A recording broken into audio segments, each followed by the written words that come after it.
የአውሮፓ ትልቅ ክለቦችን ዕለታዊና ወቅታዊ ጥንቅሮችን ከምታደምጡበት የዩቲዩብ ቻናላችን የመረጃ ሰዓታችን ላይ ተገኛችሁ ውድ ቤተሰቦቻችን ለዚህም ሰዓት ታላላቆቹን የአውሮፓ ክለቦች የተመለከተ ወቅታዊ ጥንቅሮችን ይዘንላችሁ መተናል። አስቀድመን ግን በማለዳው መረጃችን እንደነገርናችሁ የኢትዮጵያ እግር ኳስ ፌዴሬሽን 17ኛ መደበኛ ጠቅላላ ጉባኤ በአዲስ አበባ በመካሄድ ላይ እንደሚገኝ ነግረናችሁ ነበር። የተወሰኑ መረጃዎችን ስላገኘን በተለይም የእናንተ ውድ አድማጮቻችን ጥያቄ ምላሽ ስለያዘ አስቀድመን እናነሳዋለን።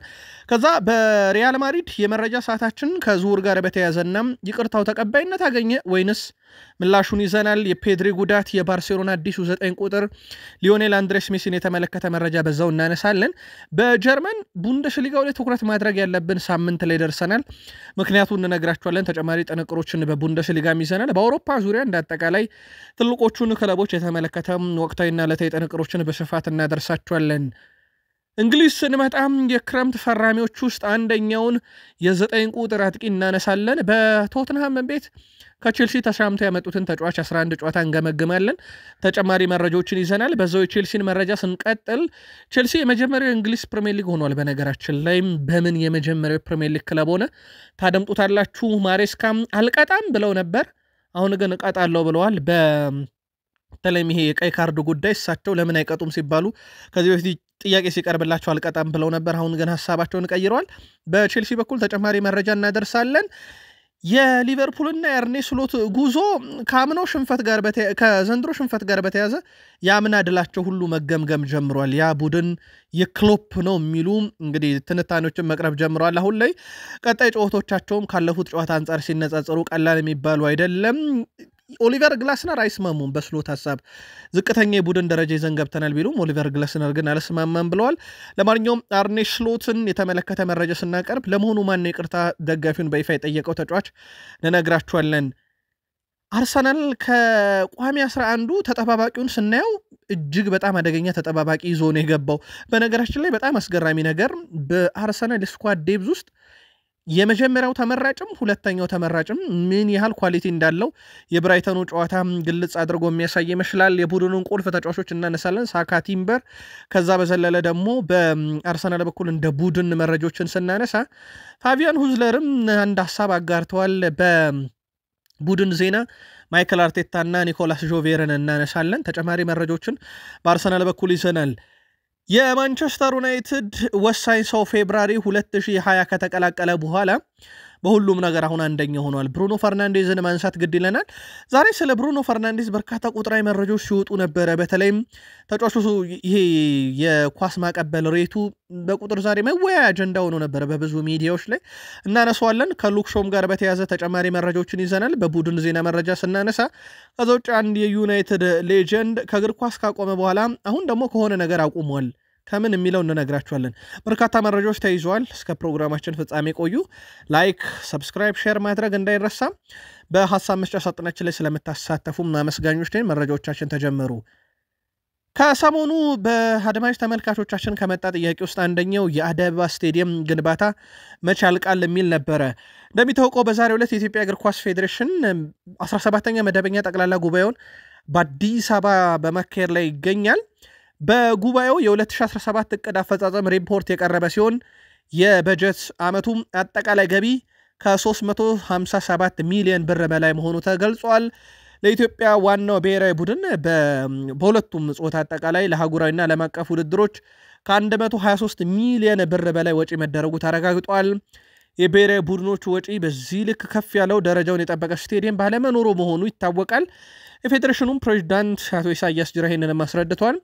ችግሩ ዘንድሮ ይቀረፋል የሚል እምነት እንዳላቸው የገለጹት አቶ ኢሳያስ ጅራ ባህር ዳርና አደይ አበባ ስቴዲየሞች ለዚህ ተስፋ ሰጥተውናል ብለዋል። አቶ ኢሳያስ ጅራ አክለውም መንግስት አደይ አበባ ስቴዲየም እስከ ሰኔ 30 ድረስ እንዲጠናቀቅ መመሪያም ጭምር አስቀምጧል ብለዋል። ባለኝ ተጨባጭ መረጃ መሰረት የባህር ዳር ስቴዲየም በ4 ወራት ውስጥ ይጠናቀቃል። የካፍ ሰዎች በቅርበት እየተከታተሉት ነው ብሏል። የባህር ዳር ከተማውን ስቴዲየም የባህር ዳር ከተማ ስቴዲየም ከተጠናቀቀ በ4 ወር ውስጥ እንግዲህ ጨዋታ ይደረግበታል ማለት ነው። በሌላ በኩል ፕሬዚዳንቱ ድሬዳዋን በተመለከተ ሊመሰገኑ ይገባል። አንድ ተጫዋች በጨዋታ መሃል በጭቃ ቦክቶ የማይታይበትን ሜዳ በአንድ ዓመት ውስጥ ቀይረውታል ብለዋል። በብሔራዊ ቡድኖች በሁለቱም መንገድ ውድቀት አስተናግደናል። ያጋጠመን ሽንፈት ሰው ፊቱን ላቁሞ ለማውራት ያሳፍራል ብለዋል እሳቸው። ምን ይደረጋል በሚለው ጉዳይ ላይ ደግሞ ተጨማሪ መግለጫዎችን እየተከታተልን ነው። እንዳጠቃላይ ግን የባህር ዳር ከተማ ስቴዲየም እና አዲስ አበባ በዚህ ዓመት ይጠናቀቃሉ። ባህር ዳር በ4 ወር ውስጥ፣ አዲስ አበባ በሰኔ 30 ተመርቆ ግልጋሎት ይሰጣሉ ተብሏል። ለአፍሪካ ዋንጫ ለማለፍ የሚረዳውን የሀገራችንን እንግዲህ የምትሳተፍበትን የሴካፋ ከ17 ዓመት በታችም ውድድር በዩጋንዳ የምድብ ድልድሉ ይፋ ይደረጋል። 10 ሀገራት በሚካፈሉበት የተጠባቂ ውድድር ከህዳር 6 እስከ ህዳር 23 2018 ዓ.ም ድረስ በኢትዮጵያ አስተናጋጅነት ነው የሚካሄደው። ውድድሩ በ10 ሀገራት በሁለት ምድብ ተከፍሎ በአዲስ አበባ አበበ ቢቂላ ስቴዲየም እና በድሬዳዋ ስቴዲየም ውድድሮች የሚካሄዱ ይሆናል። ተካፋይ ሀገራት ኢትዮጵያ፣ ዩጋንዳ፣ ሱዳን፣ ደቡብ ሱዳን፣ ብሩንዲ፣ ታንዛኒያ፣ ሩዋንዳ፣ ሶማሊያ፣ ኬንያ እና ጅቡቲ በውድድሩ ይካፈላሉ። የኢትዮጵያ ከ17 ዓመት በታች ብሔራዊ ቡድን በትላንትናው ዕለት በአሜሪካው አሰልጣኝ ቤንጃሚን ዚመር እየተመራ ይፋዊ ዝግጅታቸውን ጀምረዋል። በእንግዲህ በውጭ ሀገር ዜጋ ነው የሚሰለጥነው የ17 ዓመት በታች ብሔራዊ ቡድናችን የት ድረስ ይሄዳል? ለአፍሪካ ዋንጫ በቀጣይ ቡድን ውስጥ መግባት የሚችሉና መካተት የሚችሉ ታዳጊዎችን እናፈራበታለን ተብሎ ይጠበቃል። በውድድሩ ወደ አውሮፓ እንሻገር። የኤንድሪክ መልቀቅ ነገር የተረጋገጠ የሆነ መጥቷል። ወደ ቤተሰቦቻችን ምንም ጥያቄ የለውም። መዳረሻውም ኦሎምፒክ ማርሴ ነው። በዜና ደረጃ ሊነሳ የሚችለው ነገር ምናልባትም የዚህ ተጫዋች የቋሚ ዝውውር ነው ወይስ የውሰት ውል ነው የሚል ነበር። ፋብሪዚዮ ሮማኖ ምንም አይነት የቋሚነት ዝውውር የለውም ወይም ደግሞ ይሄ የመግዛት አማራጭ አይካተትም። ኤንድሪክ ብቸኛ ፍላጎቱ በሪያል ማድሪድ ዋናው ቡድን ውስጥና በብራዚል ብሔራዊ ቡድን ውስጥ ዋና ተጫዋች እንዲሆን የሚያስችለውን ብቃት ይዞ መመለስ ብቻ ነው የሚፈልገው። ስለዚህ ማርሴ ለ6 ወር ብቻ ወይም እስከ ዓመቱ መጨረሻ ብቻ ነው በውሰት መቆየት የሚፈልገው ተብሏል። ድርድሩ በዛ መሰረት እየተካሄደም ይገኛል። ትላንትና የይቅርታውን መልእክት ነግረናችሁ ነበረ የቪኒሺየስ ጁኒየርን። ግን ቪኒሺየስ ጁኒየር የዣቪ አሎንሶን ስም አላካተተም ይቅርታ የጠየቀው። እንዳጠቃላይ ተጫዋቾች ደጋፊና ፍሎሬንቲኖ ፔሬዝን ብቻ እንደሆነ ይታወቃል። ያው የረዳው ነገር ደግሞ ራሳቸው ዣቪ አሎንሶ ተቃውሞም ከቡድኑም ከተጫዋቾቹም ከፍሎሬንቲኖ ፔሬዝም እንዳጠቃላይ ስላለባቸው ያ እንደ ጥሩ አጋጣሚ ሆኖለት ነበረ። ዣቪ አሎንሶ ግን ዛሬ የቪኒሺየስ ጁኒየር ይቅርታ ተደርጎለታል ወይም ይቅርታው ተቀባይነት አግኝቷል የሚል ሐሳብ አጋርቷል። በዚህ መሰረት ቪኒሺየስ ጁኒየር ይቅርታ ያልጠየቃቸው ዣቪ አሎንሶ ይቅርታው ተቀባይነት አግኝቷል ብሏል። ይሄ የኢጎ ጉዳይ ግን መነጋገር ሆኗል። ውድ ቤተሰቦቻችን ሪያል ማድሪድ ቤት ድሮ በተጫዋቾች ዘንድ ነበረ ኢጎ ጉዳይ የሚነሳው። እንደውም ቪኒሺየስ ጁኒየርና ኬሊያን ምባፔ መካከል እንደዚህ አይነት ነገር ይፈጠራል ተብሎ ነበር። ፍጹም ያልሰማነው ዜና ነው። አሁን ችግር የተፈጠረው በዣቪ አሎንሶና በተጫዋቾቹ መካከል እንደሆነ ይታወቃል። የፔድሪን ጉዳይ በተመለከተ ምናልባት ለባርሴሎና ደጋፊዎች መረጃውን ጥርት ለማድረግ ያክል ቢያንስ 100% የተረጋገጠው ለአንድ ወር ሜዳ ላይ የለም። ያ ማለት የኖቬምበር ወርን ሙሉ ለሙሉ ሜዳ ላይ አይገኝም። በዛ ሰዓት ደግሞ እንደ ቼልሲ ያለ አውሮፓ ሻምፒዮንስ ሊግ እንደ አትሌቲኮ ማድሪድ ያለ የላሊጋ ጨዋታ አለ። እነኚህ ሁለት ትልልቅ ጨዋታዎች ሌሎችም አሉ። በርግጥ እነኚህ ቢያንስ ሁለት ትልልቅ ጨዋታዎች ፔድሪን ያመልጡታል። ስለዚህ ባርሴሎና ወሳኝ ተጫዋቻቸውን አያገኙም። በማለዳው መረጃችን ምናልባት ካልተከታተላችሁ ሮቤርት ሌዋንዶስኪ ተመልሷል ወደ ልምምድ። በርካታ ተጫዋቾች ግን አሁንም ጉዳት ላይ ያሉ በባርሴሎና በኩል እንዳምና የወጥነት ጥያቄ ዘንድሮ ተነስቶበታል። እንዳምና አይደለም። እዛ ላይ ደግሞ ዘንድሮ ሌላ ጉዳት ተጨምሮበታል። የባርሴሎና በዚህን ያክል ደረጃው የወጥነት ችግር ካምኑ አንጻር መቅረቡ ብቻ ሳይሆን የሪያል ማድሪድ ጥንካሬም ዘንድሮ ለላሊጋ ዋንጫ ያሰጋቸዋል። ከበድ ያለ ፉክክር እንደሚኖር ዘንድሮ በስፔን ላሊጋም በጥሎ ማለፍ ጨዋታዎች ላይ ይጠበቃል። ከባርሴሎና የ9 ቁጥር ጉዳይ ጋር በተያያዘ በርካታ አማራጮችን ሰምተናል። ዩሊያን አልቫሬዝ በትልቁ ስሙ የተነሳው የሮቤርት ሌዋንዶስኪ ተተኪ አማራጭ ነበር። ከዛ ውጪ ሴሪዮ ጊራሴ የቦሩሲያ ዶርትመንዱ 9 ቁጥር አሁን ደግሞ ፋብሪዚዮ ሮማኖ ያረጋገጠው በተለይ ሞንዶ ዲፖርቲቮ ዛሬ በፊት ገጹ ላይ ይዞት የወጣው አንደኛው መረጃ ባርሴሎና ናይጄሪያዊውን አጥቂ ቪክተር ኦሲሜን በዝርዝራቸው ውስጥ አካተዋል። ኦሲሜን በጋላታሳራይ ያለው ቁጥር ውድ ቤተሰቦቻችን በጣም አስደናቂ የሚባል ነው። በቋሚነት ማስፈረማቸው የማይቆጫቸው አይነት ዝውውር ነው ለጋላታሳራይ። ዘንድሮ በርካታ ግቦችን አስቆጥሯል። በግብ ተሳትፎም ላይ በጣም ወሳኙ ነው። በፍጹም ቅጣት ምትም ቢሆን ሊቨርፑልን በአውሮፓ ሻምፒዮንስ ሊግ ድል ባደረጉበት ምሽት ግብ አስቆጣሪያቸውም ቪክተር ኦሲሜን እንደነበረ ይታወቃል። ይህ ተጫዋች በባርሴሎና ዝርዝር ውስጥ ተይዟል። ስለዚህ ከዩሊያን አልቫሬዝ እና ከሴሪዮ ጊራሴ በተጨማሪ ቪክተር ኦስሜን አለ።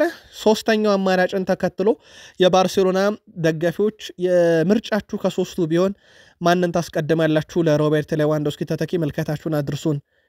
የቀድሞ የባርሴሎና ተጫዋች ለመጨረሻ ጊዜ ባሊዮን ዶርን እና ለስምንተኛ ጊዜ ያነሳው ከሁለት ዓመት በፊት ልክ በዛሬዋ ቀን ነበር። ወደ ቤተሰቦቻችን በእግር ኳስ ታሪክ 8 ጊዜ ባሊዮን ዶርን ያሸነፈ አንድም ተጫዋች የለም። ብቸኛውና ቀዳሚ ተጫዋች ነው። በርካታ ባሊዮን ዶርን አሳክቷል። የዓለም ዋንጫን አሳክቷል። ሻምፒዮንስ ሊግ፣ ላሊጋን፣ ፍራንስ ሊጋ፣ በአሜሪካ ሜጀር ሊግ ሶከር 2 ዋንጫዎችን አሳክቷል። እንዳጠቃላይ የእግር ኳስ ህይወቱ 38ኛ ዓመቱ ላይ ደርሷል። አሁን በትልቁ ከሜሲ የሚጠበቀው ነገር የዓለም ዋንጫ ብቻ ነው። እሱንም በመሳተፍ ደረጃ እንጂ ምናልባት በአስገዳጅ ሁኔታ ላይ ይቀመጥበት ይችላል። የዘንድሮ የዓለም ዋንጫ በግንባር ቀደምትነት ለዓለም ዋንጫ የታጨች ብሔራዊ ቡድን እስከዚህ ሰዓት ድረስ የለችም። ያው ኃላፊ ሀገሮች ጥንቅቅ ብለው ስላልታወቁ ነው። በተለይም በአውሮፓ ውስጥ ያሉ ሀገራት አርጀንቲና ምድቧን በአንደኝነት ያጠናቀቀችው። በአሜሪካ፣ በሜክሲኮ፣ በካናዳ አስተናጋጅነት የሚካሄደው የዓለም ዋንጫ ላይም ከክርስቲያኖ ሮናልዶ ጋር የመጨረሻ የዓለም ዋንጫቸውን ያረጋሉ ተብሎ ይታሰባል። ሜሲ ግን እንዳጠቃላይ ከ2 ዓመት በፊት ነበረ ባሎን ዶርን ለመጨረሻ ጊዜና ለ8ኛ ጊዜ በእግር ኳስ ታሪክ ያሳካው። ጀርመን እንሂድ። የጀርመን ቡንደስሊጋ 9ኛ ሳምንት በምክንያት ይጠበቃሉ። ውድ ቤተሰቦቻችን ከ1 እስከ 5 ካሉ ቡድኖች ውስጥ 4 እርስ በርሳቸው ይፋለማሉ። ምናልባት ውጤት ደረጃውን የማይነጥቀው ባየር ሙኒክን ነው። ቀሪዎቹ ግን ውጤታቸው ደረጃ ያነጣጠቃቸዋል። ስለዚህ በጣም ወሳኝ ይሆናሉ። ባየር ሙኒክ ደግሞ ምናልባት በጨዋታው የሚሸነፍ ከሆነ በመሪነት ጋፕ ላይ ነጥቦቹ ይጠባሉ። የመጀመሪያ ሽንፈቱን የሚያስተናግዳል ማለት ነው። እነኚህ ጨዋታዎች በቅዳሜው ዕለት ይካሄዳሉ። ቅዳሜ አርቢ ሌፕዚግ እና በስቱትጋርት መካከል ጨዋታ ይደረጋል። አርቢ ሌፕዚግ ሁለተኛ፣ ስቱትጋርት ሶስተኛ ሆኖ ነው የሚገናኙት። ስለዚህ ያሸነፈ በሁለተኝነት ላይ መቀመጡን ያረጋግጣል። ሌፕዚግ ከሆነ ያረጋግጣል፣ ስቱትጋርት ከሆነ ይነጥቀዋል። ከዛ ባየር ሙኒክ ከባየርን ሊቨርፑሰን ጨዋታቸውን ያደርጋሉ። 1ኛና 5ኛ ናቸው። ስለዚህ ባየር ሊቨርፑሰን ካሸነፈ ለመሪዎቹ በጣም ይጠጋል። ባየር ሙኒክ ካሸነፈ ደግሞ ከመሪዎቹ የባሰ እየራቀ ይሄዳልና የቡንደስሊጋ ቀጣይ ሳምንት ጨዋታ በትልቁ በተለይም ቅዳሜ ይጠበቃል። እዚህ ቡድን ውስጥ ግን 2 ተጫዋቾችን እናንሳ። ትላንትና በጀርመን ዲኤፍቢ ፖካል 4-1 እንዳሸነፉ እነ ኦሊሴ ሃሪኬን እና እንደዚሁም ደግሞ ዲያዝ ግብ እንዳስቆጠሩ ነግረናችሁ ነበረ። ሃሪኬን እንዳጠቃላይ ሰንትሮ 14 ጨዋታ 22 ግብ 3 አሲስት በ14 ጨዋታ 25 የግብ አስተዋጽኦ አለው። ልብ አድርጉ፣ ኦገስት አጋማሽ ነው ሊጎች የተጀመሩት። ኦገስት በ2 ወር ከአጋማሽ ማለት ነው። ይሄው ላይ ደረሰው። ኖቬምበር ወር አልገባም ገና 3ኛ ወር። በጣም አስደናቂ ጊዜን እያሳለፈ ነው። እንዳጠቃላይ ባየር ሙኒክ ፊርማውን ካኖረ በኋላ 110 ጨዋታ 106 ግቦች 29 አሲስት 135 የግብ አስተዋጽኦ 10 ሃትሪክ ናቸው። ቡንደስሊጋ አሸንፏል።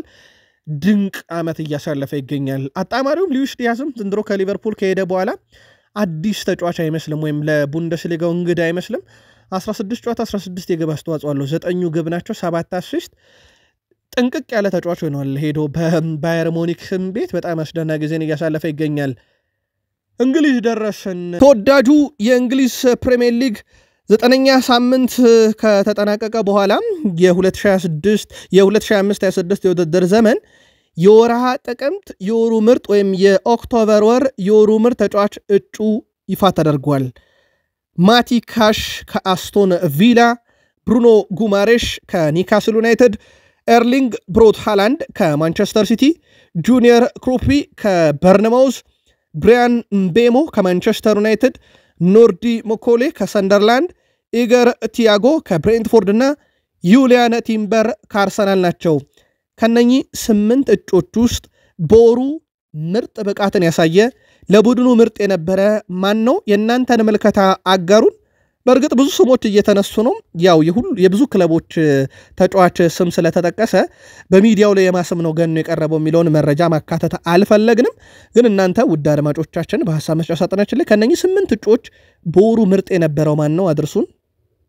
እንግሊዝ ፕሪሚየር ሊግ አዲስ 9 ቁጥሮች ውስጥ ኒክ ቮልትሜድ ከቅርብ ጊዜ ወዲህ በእርግጥ ከመጀመሪያውም ጨዋታ ጀምሮ ድንቅ ጊዜን እያሳለፈ ነው። 6 ጎሎችን ለኒካስል ዩናይትድ አስቆጥሯል። እጅግ በጣም አስደናቂ የሚባለ ጅማሮን እያሳየ ይገኛል።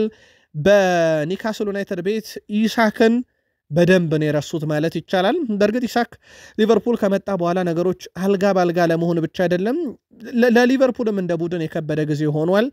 ለኢሳክም ደግሞ በግል ደረጃ ካየነው ረጅም ጊዜ ጨዋታ አላረገም እንደውም ዋይኔ ማርከሩኒ ሁጎ ኤኬቴኬ ቋሚ መሆን አለበት ኢሳክ እኮም በክረምት ቁጭ ብሎ ስልኩ ላይ ይሄ የዝውውሩን ሂደት ሲከታተል የነበረ ተጫዋች ነው ብሎ ተችቶት እንደነበረ ይታወቃል እሱን የተካው ኒክ ቮልትሜድ በባየር ሙኒክ ሰዎች ዝውውሩ ቢወቀስም ገንዘቡ ተጋኗል በሚል ግን ድንቅ ጅማሮን እያሳየ ይገኛል 6ኛ ግቡን ነው ትላንትና ማስቆጠር የቻለው ቶትናም ደረሰን ቶትናም ከሼልሲ ተሳምተው አሳምነው በርግጥ ሼልሲን በስተመጨረሻ ላይ ከዝውውሩ ራሱን ገለል አድርጎ ነበር የአሌሃንድሮ ጋርናቾን ዝውውር ማጠናቀቁን ተከትሎ ዣቪ ሲሞንስ 11ኛ ጨዋታውን ነው ትናንት ያደረገው ቶትናም ሽንፈት ባስተናገደበት ምሽት ላይ ተጫዋቹ በግብ ደረጃ ያልተሳተፈበት 11ኛ ጨዋታው ደርሷል ግብ ያላስቆጠረበት 11ኛ ጨዋታው ደርሷል በተሳትፎ ደረጃ ባለፉት 11 ጨዋታ አንድ አሲስት ብቻ ነው ያለው ዣቪ ሲሞንስ ከዛ ውጪ በግብ ማስቆጠር ሂደት ላይ እስካሁን ሊሳተፍ አልቻለም በጨዋታ እንቅስቃሴ ጥሩ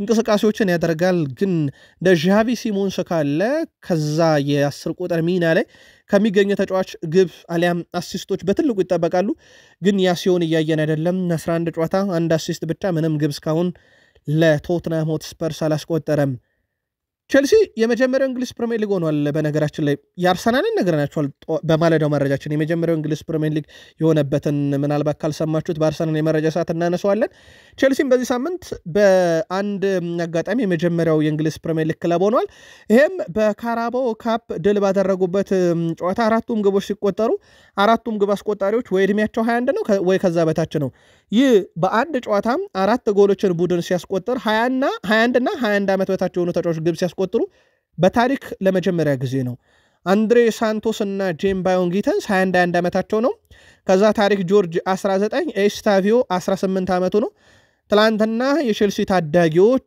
በእንግሊዝ ፕሪሚየር ሊግ በሚሳተፍ ቡድን ውስጥ እንደዚህ ሲያደርጉ ለመጀመሪያ ጊዜ ነው ድንቅ ግቦችን አስቆጥሯል አንድሬ ሳንቶስ አሲስትም ነበራቸው እነ ታሪክ ጆርጅ በጣም አስደናቂ ጊዜን እያሳለፉ ነው ጄምስ ባዮን ጊተንስም ከግቡ በተጨማሪ አሲስትም ነበረው በማለዳው መረጃችን እነኚህን ቁጥሮች በስፋት ነበር ለቼልሲ ደጋፊዎች ያነሳናቸው የቼልሲው አሰልጣኝ ማሬስካ ተጠየቁ ተጫዋቾቹን ለምንድነው አንድ የማይሉት በተለይ ቀጣዋቸው ሲባሉ የለም አንድም ተጫዋች አልቀጣም ብለው ቀይ ካርዱን እናርማለን እናስተካክላለን አሉ አሁን ግን የከፋው ነገር መጥቷል እነ ሊያም ዴላፕ ቀይ ካርድ ያዩበት መንገድ ምናልባት እንደ ቼልሲ ደጋፊ ሐሳብ ከሆነ ቅጣቱ ተገቢ ነው እያሉ ነው የቼልሲው አሰልጣኝ ኤንዞ ማሬስካ ተደጋጋሚ ያላስፈላጊ ካርድ የሚመለከቱ ተጫዋቾች ለመቅጣት ነው አሁን ያሰቡት ይሄ ቀይ ካርዱ አንዳንድ ቀይ ካርዶች ለቡድን ጠቃሚ ሊሆኑ ይችላሉ ምናልባት ተጫዋቹ ያንን ጥፋት በመስራቱ ቡድኑ የቁጥር ጉለት ቢያጋጥመውም ግን ደግሞ ቡድንን የሚጠቅም ቀይ ካርድ አንዳንድ ጊዜ ሊፈጠር ይችላል በተለይ ወሳኝ አደጋን ከመቀለስ አንፃር አሰልጣኙ ባለፉት ሳምንታት ተጫዋቾች ከመቅጣት ይልቅ ማስተማር እንደሚመርጡ ተናግረው ነበር ይሁን እንጂ ከጨዋታው በፊት ተጫዋቹን አስጠንቅቅ ያለው ሲሉ ማሬስካ ተናግረዋል ራሱን መቆጣጠር የሚሳነው ተጫዋች ይቀጣል ቀደም ያስጠንቅቅ ያለው ያሉት ማሬስካ ስለዚህ ሊያም ዴላፕ ይቀጣል ቅጣት ይጠብቀዋል ብለዋል ኦልሞስት አንድ ጨዋታ ይቀጣል ግን እሳቸው ምን ሊቀጡት ነው የሚለው ይጠበቃል ሊያም ዴላፕ ቀይ ካርዱ ከወልቭስ ጋር ያየው ለቼልሲ በዚህ ዓመት የተመዘገበ 6ኛው ቀይ ካርድ ሆኗል በ9 ጨዋታ ነው ይሁላ ቀይ ካርድ ላይ ደረሱት ቼልሲዋን መልካታችሁን አድርሱን የአምናው ሻምፒዮን ሊቨርፑል አሁን ጥያቄ እየተነሳበት ነው ጭራሽ ከዚህ ዓመት ሊቨርፑል ይልቅ አብዛኞች ወደ ኋላ ተመልሰው የአምናው ሻምፒዮን እንዴት ሆነ ያ ቡድን ያውም አሁን በርካታ ከዋክብትን ጨምሮ ነው ያኔ እንዴት ሻምፒዮን ሆነ የሚል ጥያቄ ካነሱ በኋላ በርካቶች የአምናውን ዋንጫ ሙሉ ክሬዲት ለክሎፕ እየሰጡ ይገኛሉ ካራባኦ ካፕ ምናልባት በፉክክር ደረጃ ለሊቨርፑል ጠቃሚ ዋንጫ ላይሆን ይችላል ግን ሊቨርፑል ካለበት ወቅታዊ ሁኔታ አንፃር ማሸነፍ ብቻ የትኛውንም ጨዋታ ሊጠቅመው ይችላል በተለይም የቡድን መንፈስ ለመቀየር አሰልጣኙ በተለይም በምሽቱ ጨዋታ 15 ተጫዋቾች ብቻ ዝግጁ እንደነበሩ ሲያሳውቁ ከብሬንትፎርዱ ሽንፈት 10 ተጫዋቾች ቀይረው ወደ ሜዳ ገብተዋል አሰልጣኝ አርኔ ስሎት ፓላስን ባለፉት ጨዋታ ማሸነፍ ሲከብዳቸው በ80 ቀናት ውስጥ በክሪስታል ፓላስ 3 ነው የተሸነፉት አንፊልድ ላይ አስቶን ቪላን ሪያል ማድሪድን አንፊልድ ላይ ኢታር ላይ ማንቸስተር ሲቲን በቀጣይነት ይገጥማሉ ይሄ በፍጹም ለሊቨርፑል ቀላል አጋጣሚ ሊሆን አይችልም ግን እንደ አጠቃላይ ካራባኦ ካፕ ወጣት ተጫዋቾችን ይዘው ቢገቡም ግን ለሊቨርፑል ካለው ወቅታዊ ሁኔታ አንፃር ጨዋታውን ማሸነፍ እንደ ግዴታ ሲነሳባቸው እንደነበረ ይታወቃል በቀጣይም በ9 ቀናት ውስጥ ነው በነገራችን ላይ እነኚህን ጨዋታዎች የሚያደርጉት በ9 ቀን ውስጥ ሲቲ ቪላ ማድሪድን ይገጥማል ሊቨርፑል ካለፉት 7 ጨዋታ 6ቱን ተሸንፏል። በፓላስ፣ በጋላታሳራይ፣ በቼልሲ፣ በዩናይትድ፣ በብሬንትፎርድ እና በፓላስ ተሸንፏል። ያ ማለት አንድ ጨዋታ ጀርመን ላይ ሄዶ ያሸነፈው ብቻ ነው ያለው። በ9 ቀን ውስጥ ደግሞ ቪላ ሲቲን ያሸነፈ ቡድን ነው ባለፈው ሳምንት። ሲቲ በራሱ በወቅታዊ ብቃት ላይ ጠንከር ያለው ቡድን ነው፣ ምንም ጥያቄ ያስነሳ። ማድሪድ ኤል ክላሲኮን ያሸነፈ የላሊጋው መሪ በአውሮፓ ሻምፒዮንስ ሊግ ሽንፈት ያልገጠመው ነው። በብዙ መመዘኛ ከባዱ ሳምንት ለሊቨርፑል ዳግም እየመጣ ይመስላል። ኢስማኤል ሳር ከሊቨርፑል ጋር እንዳጠቃላይ 9 ጨዋታዎችን በፓላስም በቀድሞ ክለቡም አድርጎ ነበረ። ታዲያ በእነኚህ 9 ጨዋታ 9ኛ የግብ ተሳትፎ ነው። 7 አስቆጥሮባቸዋል፣ 2 አሲስት አለው። በዚህ ዓመት ደግሞ በገጠማቸው ጨዋታዎች ሁሉ 3ቱም 4 ግብ አለው። በትላንትናው ጨዋታ 2 ግቦች እንደምረንበት ማለት ነው። ኢስማኤል ሳር ሊቨርፑልን መግጠም ቀላሉ መንገድ ሆኖለታል ግብ ለማግኘት። ኦሊቨር ግላስነር በአንድ ነገር አልስማማም ብለዋል። የሊቨርፑል ሁሉም ተጫዋቾቻቸው በጣም ጥሩ ናቸው። ስለዚህ ደካማውን ሊቨርፑልን ጋር ተጫውተናል ማለት ለእኔ አክብሮትም ጭምር የጎደለ ነው። በፍጹም ደካማውን ሊቨርፑል አይደለም የገጠም ነው፣ ክሬዲቱ ሊሰጠን ይገባል። ጠንካራውን ቡድን አሸንፈናል እያሉ ነው እሳቸው። በእርግጥ ሜዳ ላይ ሊቨርፑል ይዞት የገባው የጨዋታ አቀራረብ እና ተጫዋቾቹ ፓላስን ለመግጠም በቂ ናቸው ተብሎ ለማመን ይቸግራል። በርካቶችም አይቀበሉትም። የሊቨርፑል ቋሚ 11 ፓላስን ገጥሞ ለማሸነፍ በቂ አይደለም በሚል ግን ኦሊቨር ግላስነር የለም ሁሉም የሊቨርፑል ተጫዋች ምርጥ ነው፣ ምርጡን ቡድን ያሸነፍ ነው ብለዋል። አርኔ ስሎት የትላንትና ጨዋታዎች ውስጥ አንደኛው የማንቸስተር ሲቲን ቋሚ 11 አይቸው ነበር ብለዋል። በሳምንቱ መጨረሻ ላይ ቋሚ ሆነው ከጀመሩ ተጫዋቾች አንድም የጀመረ ተጫዋች አልነበራቸውም። ነገር ግን ቋሚ ሆነው ቡድኑን ስትመለከት እንደ ምርጥ ቡድን ናቸው። ወይም የሲቲ የዚህ ሳምንት ስዋንሴን የገጠመው ቡድን ተጠባባቂው ቢሆንም ግን ከቋሚው አይለይም ብለዋል። ቼልሲ እንደ ኤስታቪዮን ወደ ጨዋታው ማስገባት ይችላል። እኔ 2 ተጫዋች ቀይሬ ካደረኩ በኋላ የቀሩኝ 6 ታዳጊዎች ነበሩ ብለዋል እሳቸው። እናም ሁለተኛ ቡድን የለኝም እያሉ ነው እሳቸው። ምናልባት የስኳድ ዴፕዝ ጉዳይ አምና አርሰናል እንዴት እንደፈተነው ይታወቃል። ምርጥ የሆነውን አርሰናል በጥቂት አጋጣሚዎች ነጥብ ሲጥል የስኳድ ዴፕዝ ላይ ጥያቄ የሚያስነሳ ነበረ። እንግዲህ ስሎትም እንደ መከራከሪያ እያነሱት ያለው ነገር የስኳድ ዴፕዝ ችግር ገጥሞኛል፣ ለንጻሬ ከፈለጋችሁ ቼልሲና ሲቲን ተመልከቱ ብለዋል። በወጣውት አሰላለፍ ላይ ለእኔ ሳስበው ትክክለኛ ነገር ይመስለኛል እና ያን ሐሳብ አልቀይርም። ከጨዋታው በኋላ ሐሳቤን አልቀየርኩም፣ ምክንያቱም የመጀመሪያ ቡድንም ክሪስታል ፓላስን ለማሸነፍ ተቸግሮ ነበረ ብለዋል እሳቸው። ስለዚህ ቋሚ 11ም ተቸግሯል ፓላስን ማሸነፍ። ይሄኛው ቡድን መሸነፉ ምን ነው የነኝን ልጆች ባላስገባው አላስባለኝም ብለዋል። ጨዋታው መሸነፍ እጅግ ቀፋፊ ነገር ነው ወይም ከባድ ነገር ነው። በተለይ ደግሞ ከውድድር መድረክ የሚያሰናበት ከሆነ ያበሳጫል። ሆኖም ግን ባለፈው ውድድር ዓመት በዚሁ ተመሳይ ዙር ላይ ተመሳይ አሰላለፍ ነበር ይዤ የገባሁት ከ6 5 ወይም ከ7 ወይም 6 ጨዋታ የተሸነፍንበት ምክንያት ይሄ የስኳድ ዴፕዝ ችግር ነው። ይህን ያህል የተሸነፈው ነው ጨዋታዎች እንግዲህ መቀበል ይጠበቅብናል ብለዋል።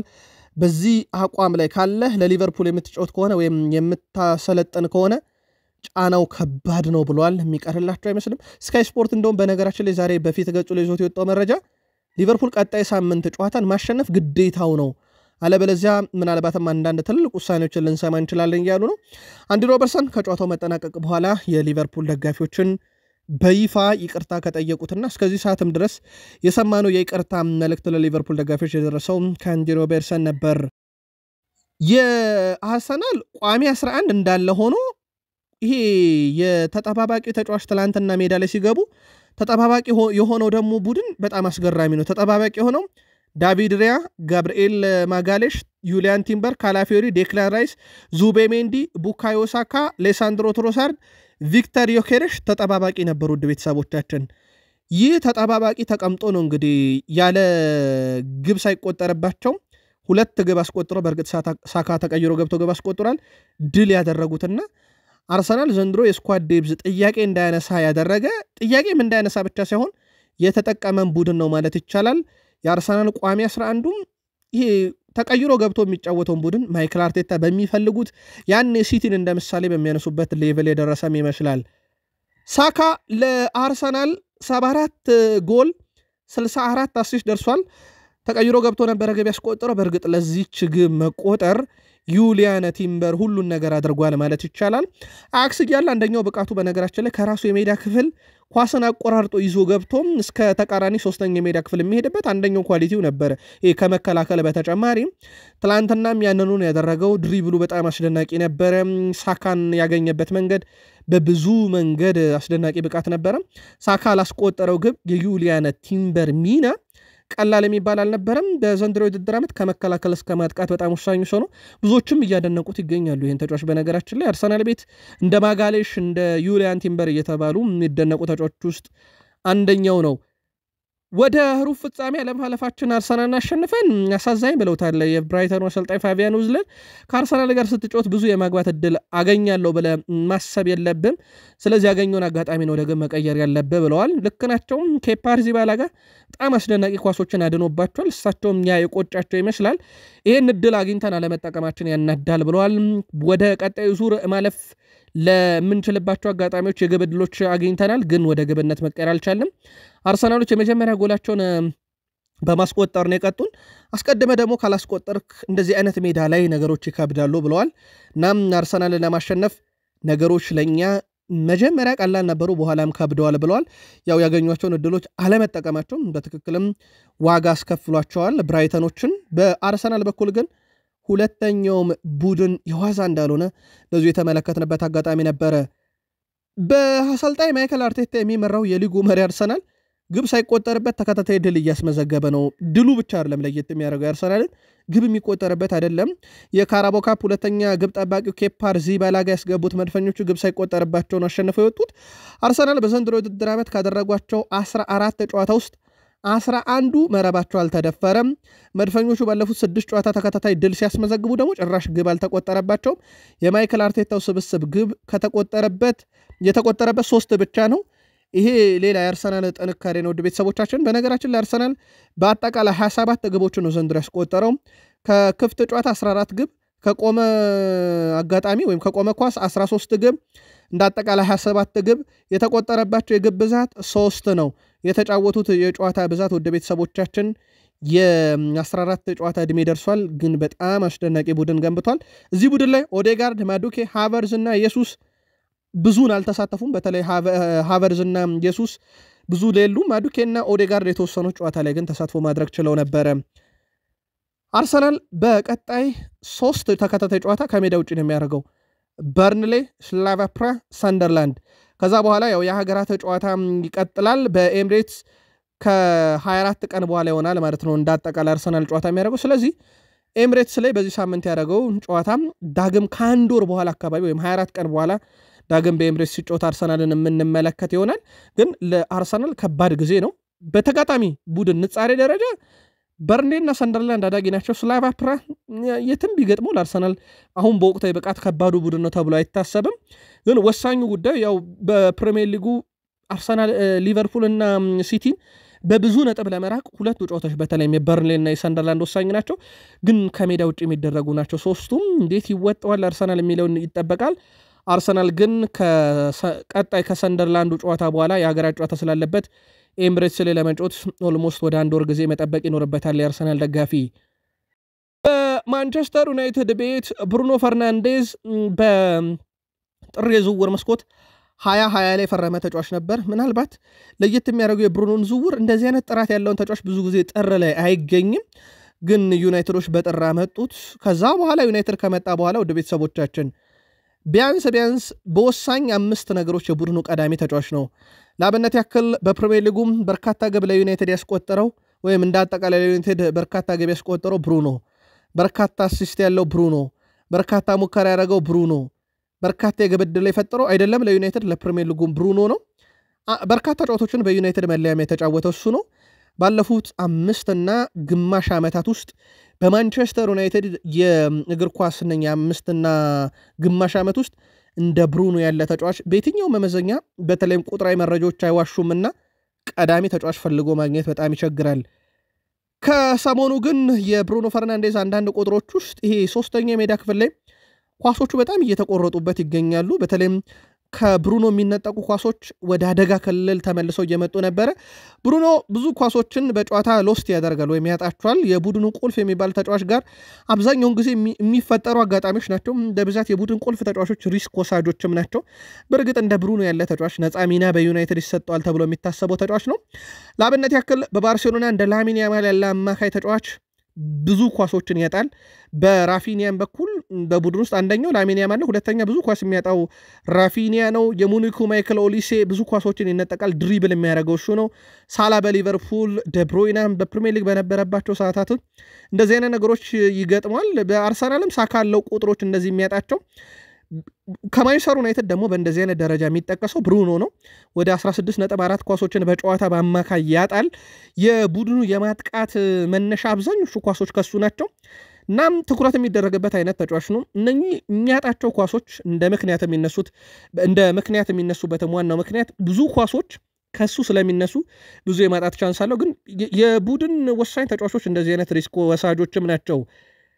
በመከላከል ረገድ ጥያቄ ይነሳል ብሩኖ ላይ። ግን ብሩኖ ፈርናንዴዝ በመከላከል ጥያቄ ሲነሳበት ቁጥሮች ናቸው ያንን ጥያቄ የሚያስነሱት። ግን ብሩኖ ፈርናንዴዝ በመከላከል ሚና የሚጫወትም ዩናይትድም ለተከላካይ አማካይ ያመጣው ተጫዋች አይደለም፣ የአጥቂ አማካይ ነው። በጨዋታ በአማካይ ከ6 በላይ ኳሶችን መልሶ የሚቀማ በማንቸስተር ዩናይትድ ቤት ብሩኖ ፈርናንዴዝ ነው። ተከላካይ አይደለም፣ ግን ከሰሞኑ ሩበን አሞሪም እየሰጡት ባለው ሚና የመከላከል ሚናው ላይ ከአምናው ይሄ ደካማ ከተባለው ያምናው ብሩኖ ዘንድሮ በጣም የተሻለ ነው። መልሶ መቀማት ወይም ኳስን መልሶ ማሸነፍ መለኪያ ብሩኖ ፈርናንዴዝ በዘንድሮ የፕሪሚየር ሊግ እንግዲህ በማንቸስተር ዩናይትድ እየተጫወተ ይገኛል። በመልሶ ኳስን መመንጠቅ ነካይሴዶ እነ ኤሊዮት አንደርሰን እናነሳለን።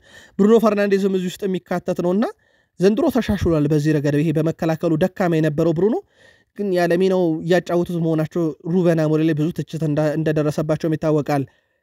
ምናልባት ኳስን መነጠቅ ላይ ትኩረት እያደረግን ስለሆነ ዘንድሮ ሉክሾ ለዩናይትድ በጣም አስደናቂ ነው። ቁጥሮቹን እንንገራችሁ። ለአብነት ያክል የመጨረሻ 5 ጨዋታ ከ7 በታች ሬቲንግ አልተሰጠውም። 7 ነው ዝቅተኛ ሬቲንጉ በሁለት ጨዋታ የተሰጠው። ከዛ ቀጥሎ 7.4 በሁለት ጨዋታ፣ 7.5 በአንድ ጨዋታ ተሰጥቶታል። 2 ጨዋታ ላይ ተቀይሮ ወጥቷል። አንድ ቢጫ ካርድ አይቷል በእነኚህ የመጨረሻ 5 ጨዋታ ላይ። ከ11ዱ የማንቸስተር ዩናይትድ ቋሚ ተሰላፊዎች ሉክሾና ብሩኖ ናቸው በጨዋታ ብዙ ኳስን የሚያጡት። አልታይ ባይንደር 6 ጨዋታ ቋሚ ሆኖ ጀምሮ 4 የጎል ስህተቶችን ፈጽሟል። በዚህ ረገድ ካየን የሌሳንድሮ ማርቲኔዝ አለመኖርን ጥንቅቅ አድርጎ የተካላቸው ሉክሾ በዚህን ያክል ደረጃ ለጎል የሚያመሩ ስህተቶችን አልሰራም። እንዳጠቃላይ ግን የተቃራኒ ቡድኖች ከሉክሾ በርካታ ኳሶችን ነጥቀዋል ወይም የሉክሾን የመጨረሻ ኳሶች አግኝተውበታል። ኮቢ ማይኖና ኡጋርቴ ልክ እንዳልሆኑ የሚያሳዩ በርካታ ቁጥሮችም አሉ በዩናይትድ ቤት። ግን የሉክሾ በጣም አስደናቂው ነገር እነኚህን ኳሶች ቢያጣም በዩናይትድ ግን እየሰጠ ያለው አገልግሎት ቀላል የሚባል አይደለም። ሌሳንድሮ ማርቲኔዝን በዩናይትድ ቤት ያስረሳ ተጫዋች ማለት ይቻላል። በተለይም ከጉዳት ከመጣ በኋላ በጣም አስደናቂ ነው። የሩበን አሞሪም ቋሚ ተጫዋች ሆኗል። 3 የመሃል ተከላካይ ሲጠቀሙ 3ኛው የግራ መሃል ተከላካይ ሆኖ የሚያገለግላቸው እሱ ነው። ከዛ በኋላ ከሱ ፊት ሲያሻቸው በግራ እንደ ዲዬጎ ዳሎትን ትክክለኛ ተጫዋች መጠቀም ሲፈልጉ እንደ ፓትሪክ ዶርጉን ይጠቀማሉ። ሉክሾ ግን ልክ እንደ ብሩኖ ሁሉ ብዙ ኳሶችን የሚነጠቀው ተጫዋች ቢሆንም ግን በአፈጻጸም ብቃት ከ7 በታች ባለፉት 5 ጨዋታ በዩናይትድ በኩል ያገኘው ተጫዋች አይደለም። ከዩናይትድ ጋር በተያዘ አንድ ተጨማሪ መረጃ እናንሳ ውድ ቤተሰቦቻችን። ከብሬንትፎርድ ጋር ሲጫወቱም እንዳሳዩት ብቃት በጣም አዝኜ ነበር ብሏል። የማንቸስተር ዩናይትድ ዋና ሰው ጄሰን ዊልኮክስ የመልመላ ክፍል ኃላፊው ናቸው። ከብሬንትፎርድ ጋር ጨዋታ ጋር በጣም አዝኜ ነበር ብሏል። ነገር ግን በሌሎች ጨዋታዎች ጥሩ የሆነ ነገር ሜዳ ላይ ማሳየት ችለናል። አሁን ባለንበት መንገድ ልንቀጥል ይገባል ብለዋል። አዲሶቹ ፈራሚዎች ቡድኑን በፍጥነት መላመድ ችለዋል። ብሪያን ቤሞና ማቲያስ ኩና ከፕሪሚየር ሊግ ክለቦች ነው የመጡት። ሊጉንም ጠንቅቀው ስለሚያውቁ ለመላመድ ጊዜ አልወሰደባቸውም ብለዋል። ቤንያሚን ሼሽኮና ሴላመንስ ቡድናችን በፍጥነት በመላመዳቸውም ደስተኛ ነን ብለዋል። እኛ ምንጊዜም ተስፈኞች ነን። በትክክለኛው መንገድ ላይ እንደምንገኝ እናውቃለን። ያለ ጥርጥር ጉዟችን ላይ እንቅፋቶች ያጋጥሙናል፣ እነዚህን እንቅፋቶች በጋራ እናልፋለን ብለዋል። ተጫዋቾች ለዚህ ትልቅ ክለብ በመጫወት እጅጉን ደስተኞች ናቸው። በልምምድ ላይ ያላቸው መግባባት እጅጉን በጣም አስደናቂ ብለውታል። 3 ተከታታይ የሊግ ጨዋታዎችን ድል ማስመዝገብ ችለናል። ቀጣይ ጨዋታችንን በማሸነፍ የድላችንን ጉዞ መጠን 4 እናደርሰዋለን ብለዋል። ተከታታይነቱን ይህን ትልቅ ክለብ ወደሚገባው ቦታ መመለስ ከፈለግን ሁልጊዜም ቢሆን የተሻለ ነገር መፈለግ አለብን ብለዋል ጄሰን ዊልኮክስ። በፕሪሚየር ሊግ እና በአውሮፓ ሻምፒዮንስ ሊግ ተፎካካሪ እንድንሆን ማሻሻል ያሉብን ነገሮችን እናውቃለን ያሉት እሳቸውም ገንዘባችንን በትክክለኛ ተጫዋች ላይ ኢንቨስት ልናደርግ የሚገባል፣ ታዳጊዎችንም መዘንጋት የለብንም ብለዋል። በእርግጥ ታዳጊን የሚዘነጋ ቡድን አይደለም ማንቸስተር ዩናይትድ። በጣም አስደናቂ የሚባሉም ታዳጊዎችን እያፈራ እንደሆነ የሚታወቃል በአካዳሚ ቡድን ውስጥ። ፖል ስኮልስ በይፋ ከእግር ኳስ ተንታኝነት ሚና ራሱን ሊያገል መሆኑን አስታውቋል። ውድ ቤተሰቦቻችን በተለይም ከቤተሰብ ጉዳይ ጋር በተያያዘ ነው ይሄንን ሊያደርግ ከውሳኔ መድረሱ ይፋ እየተደረገ የሚገኘው። መች የሚለውንና እንዳጠቃላይ የስንብት መልእክቱን በተመለከተ እጃችን ላይ መረጃው እንደደረሰን እነግራችኋለን። ከዩናይትድ ሌጀንዶች ውስጥ በተንታኝነት የምናውቀው ፖል ስኮልስም ያው የዩናይትድ ሌጀንዶች ቡድኑን ያዳክማሉ ተብሎ ሲወቀሱ አንደኛው ተወቃሽ ስኮልስ ነበረ። ዘንድሮ በተወሰነ መንገድ እንደውም በድጋፍ ደረጃ ነው የሰማነው። በተለይ ሩበን አሞሪም ሲደግፉ ከነበሩ ሰዎች ውስጥ ይጠቀሳል የቀድሞ ሌጀንድ ፖል ስኮልስ። አሁን ግን ከተንታኝነቴ ላቆም ነው እያለ ነው። ምክንያቱ ቤተሰብ ነው። አዲስ ነገር ካለ ተከታትለን የምናመጣ ይሆናል። እዚህ ጋር እናብቃ።